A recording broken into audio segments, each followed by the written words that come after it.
Сайн байна уу? Энэхүү бичлэгээрээ Junji Ito Collection-ы 2 болон 3 дугаар ангийг ярих болно. Эмзэг мэдрэмтгий бол үзэхгүй байхыг зөвлөж байна. Кафе руу хэн нэгэнтэй уулзахаар алхаж буй залуугийн дотор хамаг муу зүүн савин нь буцлана. Түүнийг Iwasaki гэдэг иймэрхүү мэдрэмж төрөх тоолнд бүх зүйл буруугаар иргэдэг гэдгийг тэр маш сайн мэднэ. Зайлсхийх боломжгүй, илүү муу зүйл болох юм шиг тийм хачин мэдрэмж. Тамхи татангаа загвар өмсөгчдийн сэтгүүл эргүүлж байх үед тэр байж болох хамгийн хачин гоо үзэсгэлэн харсан юм. Кафе сууж байхдаа сэтгүүлээс харсан хачин эмэгтэй зүүдэнд нь орж ирэхэд тэр хар даран сэрдэг. Нүдэ аних тааланд нь тэр эмэгтэй л харагдаад бас дахин харагдаад өрөөж гайхаж орхино. Iwasaki найз Одод юу харснаа хэлгээд тийм хачин царайтай загвар өмсөгч байх боломжтой гэж үү? Зураг авалтын үеэр л алдаа гарсан байх. Чи илүү хүндрүүлж бодоод байна. Үгүй, бодох тусан түүний царай илүү тод болоод байна гэхэд Ода. Тэр хамаагүй чи зохиолоо бичсэн үү? Зохиолгүй бол кино хийх боломжгүй гэдгийг мэдж байгаа зү. Тэр загвар өмсөгчийг бодоод ажиллаа тоохгүй байвал өөр хүн даатахаас өөр арга алга тэмцээ удахгүй болно гэж Iwasaki сануулдаг. Цаг хугацааны ирэхээр Iwasaki-гийн харсан хачингаа үзэсгэлэн дурсамжнаас нь бүдгэрч шин зохиолоо үлгийдэн авах хүсэж байсан тэмцээндээ ч найзуудын хамтаар төрүүлж дараагийн киноныхоо гол дүрийн шалгаруултыг олон нийтэд нээлттэй явуулахар болдог. Бөөндө цуглан нээлттэй сонгон шалгаруултын өргөдлүүдийг үзэхэд юу вэ? Ердөө 3хан бид ч нэг нэр хүнтэй болоог байсан юм шүү. Хөөй хартаа энэ хөөрхөн охин байна. Шууд сонгоё. Нэр хүнд бол тоондоо биш чанартай. Эхний хоёр өргөдлийг үзэхэд хоёулаа гол дүр тоглож болохоор хөөрхөн охтууд байдаг бол тэдэнд одоо нэг өргөдөл үлдсэн. Итгэмээргүй хамгийн сүүлийн өргөдөл бол Iwasaki-гийн кафед сууж байхдаа сэтгүүлээс харсан хачин эмэгтэйн өргөдөл байсан юм. Найзууч дор бүрний эмэгтэйн төрхийг гайхаж мэрэгжлийн загвар өмсөгч тэгснээ киноны гол дүрийн сонгон шалгаруултанд өргөдлөө явуулсан. Шийдлээ. Тэгэхээр ингээ. Тэр эмэгтэйч бас шалгаруултанд оруулъя. Түүний төрх бусдаасаа онцгойрохч боломжтой. Бүр киног мэн гайхалтай болгож шийдэлж байж магадгүй гэж Ода хэлснээр эмэгтэйг зураг авалтанд оруулахар шийддэг. Ода Iwasaki хоёр кафед шалгаруултанд өргөдлөө өгсөн охинтой ярилцсан. Чи өөрийнхөө л энгийнээр жүжиглэхэд болно. Бас зургнаасаа илүү хөөрхөн байгаа нь чиний хувьд даваа тал учраас чамайг би дод болгоно гэд ярьж дуусаагүй байтал энэхүү анимын нууцлаг загвар өмсөгч болох Fuji-сан тэдэн дээр ирэн өөрийгөө танилцуулдаг. Ширээний ард суусан нөгөө гуравч нүдэндээ итгэхгүй дор бүрнээ сандралдан Fuji-сан ийшээ суугаарэ та ч мэрэгжлийн загвар өмсөгч үсттэй гэд байд суух газраа олж ядна. Тийм том биетэй эмэгтэйг сансангүй кинонд бүтэн биеэрээ орж бараг багтахгүй юм шүү. Нэрэл эвгүй царайтай эмэгтэй юм аа. Ода ямар нэгэн аргаар энэ эмэгтэйг хасах арга байхгүй юу? Дундаас нь яаж хийж байгаа болов хүнхээр боломжгүй юм уу? Санаа зовлтгүй. Анхны уулзалт болохоор сандарсан байх. Хинээс ч илүү сайн жүжиглэж чадах ч юм илүү. Дөрөв солиотын киноны арын алба болон сонгон шалгаруулалтанд тэнцэн гол дөрөв зураг авалтаа хийхээр явж байдаг. Хөөе Ода, очих газар хэр хол юм бэ? Дотор давчтаад агаар хэрэгтэй юм гэхэд удахгүй хүн байхгүй уулсын дунд чи очиод цифр агаараар хандлан амьсгалаарай за. Үүний дараа киноны гэрэлтүүлэх залуу хүмүүсээс ол уулын хүндийд гинэ. Ялчгүй аимшигын кино юм шүү гэхэд машин доторх бүгд инээлтгэд Fuji-сан инээ өөрийнхөө хурц араашүүдийг яр зайлган бүгдийг айлгадаг. Зураг авалтын талбай дээр ирлээ. Ирсэн газрынхаа агаараар амьсгалан сайхныг нь магтах зур арын албаны зарим нь эмхтэн араашууд хитрхи өндөр байдал цоо ширтэх хоёр нүднээс нь жирхэж байв. Ингээ зураг авалт эхэллээ. Найруулагч гол дүрийн охинд яаж жүжиглэх, хэрхэн камер руу харах, хизээ үгээ хэлэх гэх мэтийн зүйлсийг зааж өгөх үеэр Fuji-сан Iwasaki руу гүлэрчгсэн сууж байсныг анзаарсан гэрэлтүүлэх залуу хөөе Iwasaki тэр чам татагдаад байгаа болтой. Чам руу түрүүнээс хойш ширтлээ гэхэд хөөе чи бити тэнийг юм яриад бай гэд уурлан басаад явдаг. Гол орч нүрээ угаан тайвширхаар явж буй Iwasaki гинт эргэн тойрноо ажиглтал гайхалтай загвар өмсөгч Fuji-сан араашүүдийн ярилцалзуулан ардаас нь хөөж байх нь тэр. Арай гэж малтарчгаад нөгөө хэд дээрээ очин одоо тэрнийг ирэхээс өмнө зогтцгаая. Тэрнтэй хамт баймаар байна гэхэд ганцаараа гин тэгээд үлдээгээд буцах юм уу? Тийм ээ гэж хэлхийн завдалгүй Fuji-сан ирж гисэн зогсож байдаг. Үзэгдэл солигдоход гол дүрийн охин Iwasaki хоёрын хэсгийн зургийг авч дуусахад Fuji-сан өршөөгөөрэй. Түрүүнээс хойш энэ охины хэсгийг л авлаа. Хизээ миний хэсгийг авах юм гэж ер нь хүүднээр ууралж хэлэхэд Ода уушлаарэ. Таны дүр бас чухал хэсэг болохоор утгагүй авна гэж хэлж аргалчаад киноны арын албаныхан дээрээ очиод Хэрвээ энэ эмэгтэйг орхиод явчихвал ардаас үс санаад ирэх байх. Тийм болохоор худлаа дуусгасан юм шиг дүр үзүүлээд явъя гэд ярьж дуусаагүй байтал тэдний нэг нь баларлаа Фүчи-сан нөгөө гол дүрийн охиныг ууланд идэж байна гэд хашгираад хүрээд ирдэг. Тэрний яриаг сонсон зургийн багийнхан түүнд итгээвэж очиж үзэхэр болдог. Очиж үзэхэд хаасайг цус болсон байдаг ба арын том модноос цуснд будагдсан Фүчи-сан гарч ирээд тэдний нэгийг юучгүй идэж орхидог. Зүгтэж явсан Ивасакигийн хөл нь модон тэглэн гацхад зургийн багийн хоёр залуу түүнийг орхин зүгтдэг.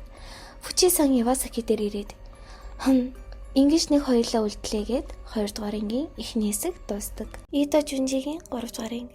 Битүү манан татсан гудамжны үзүүрт 10 жилийн сурагч хэн нэгнийг тесэн ядан хүлээж байгаагаар эхэлдэг. Түүний хүссэн хүн ирэхэд юу завгүй байхад чинь төвөгдсөн дуучлаарэ. Танаас нэг зүйлийг асуух гээд миний хайр дурлалын талаар үзээд өгч болох уу? Миний хайр дурлал бүтэх болов уу гэхэд хүүхэн хараагүй улаан уралтай залуу. Чиний хайр хизээж бүтэхгүй гэж цааш явдаг. Хичээлийн шинэ жилээр хотоос Рюсуке Фукада гих гол дөрийн хөвгүн шилжиж ирнэ. Түүнтэй багада цэцэрлэгт хамт явдаг байсан гих Мидори ирэн мэд мэдэж хамгийн сайн найзуулах би ангийн Танакасан танилцуулдаг. Танака Рюсукед хандан чамайг манай ангийн бүх охтууд хөөрхөн гэж бодож байгаа. Гэхдээ чи тэднийг хөөрхөн гэж боддоггүй. Мидори сангаас болоод тийм эцтэй. Гэхдээ Мидори сан ч бас хүүгүүдийн дунд алдартай. Бүгд тэрнтэй дотносхийг хүсдэг. Тийм эцтэй гэж хэн чирэггүй яриагаар тэр хоёрыг тавгуутуулдаг. Үргэлжлүүлэн тэдний яриа гудамжны уулзуур дээр байдаг зүнчийн талаар өрнөдөг. Мидори сан тэр зүнчийг худлаа гэж боддог бол Танака чан зүнчийг үнэн гэж боддгаа хэлэн Рёсукигээс зүнчийн талаарх бодлыг асуудал хүүднээр Танака чан тандан чи тийм зүйлдээ хутгалдах хэрэггүй гэд яваад өгдөг. Урт өдрийн дараа Рёсуке манан татаж бүрхий болоход хүмүүс замын уулзуур дээр зогсож азаа хэлүүлдэхийг хүсдэг. Тэдний асуудаг асуулт бол миний хайр бүтэх болов. Шал утгагүй юм хэмээн бодон тавгуурдаг. Ангийн охтууд хоорондоо ярина. Өчигдөр 1-р ангийн охин уулзуурын голд хүзүүгээ зүсгчээр зүсэж цусан далай татуулсан байсан гэсэн. Тэгвэл тэр яагаад амиа хурлсан юм гэхэд мэдгүй манан татсан. Бас гэрээслэл бичээгүй болохоор гэрч байхгүй. Энэ яриг сонсон Рюсуке бие тавуурхан ангиас гардаг.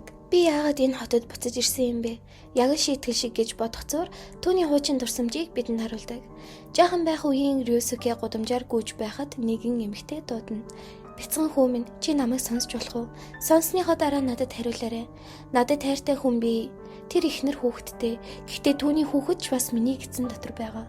Би ч гэсэн түүний хүүхдийг гаргамаар байгаа ч тэр надад хүндий зан гаргаж бит хоёр салсан. Гэсэн ч би түүнд хайртай. Тийм ээ, би түүнд өгч чадгаар их хайртай.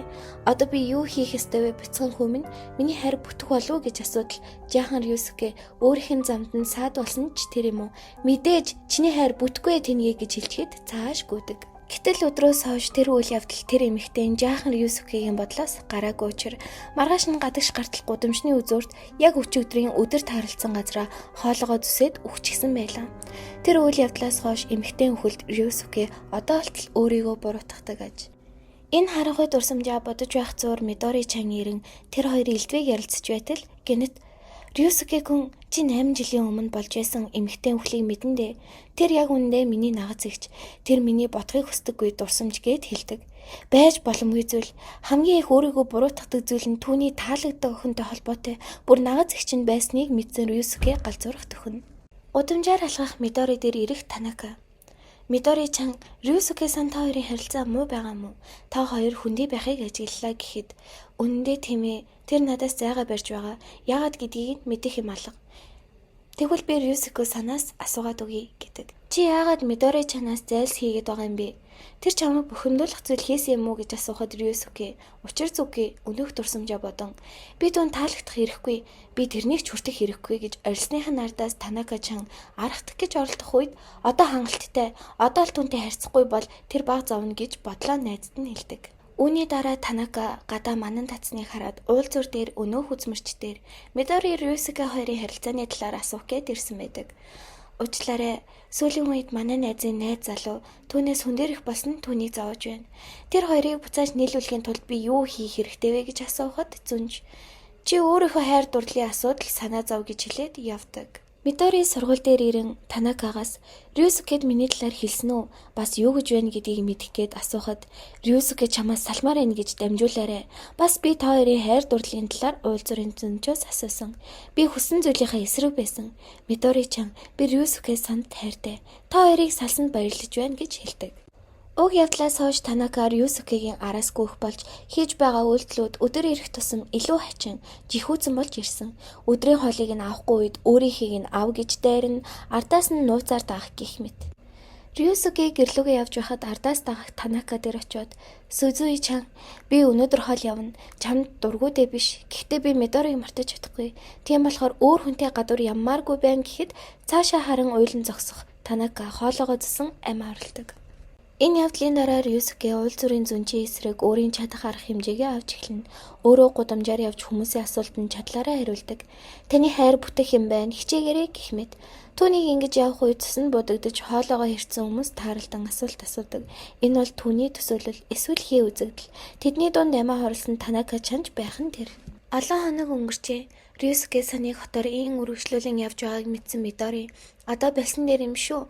Чамайг сүлдээ эзэмдэж байгаа юм шиг санагдж байна" гэхэд тэр залууг уулзуур дээрээс бариг хүртэл зогсож чадахгүй гэд гүгээд явчихдаг. Эцэст нь хайсан зүнжийг олж харан араас нь гүйсэн чинь 8 жилийн өмнө хэрэг гарсан газар дээрэн амиа хорлсон эмэгтэйтэй таарах ба тэр нэг зүг рүү заадаг.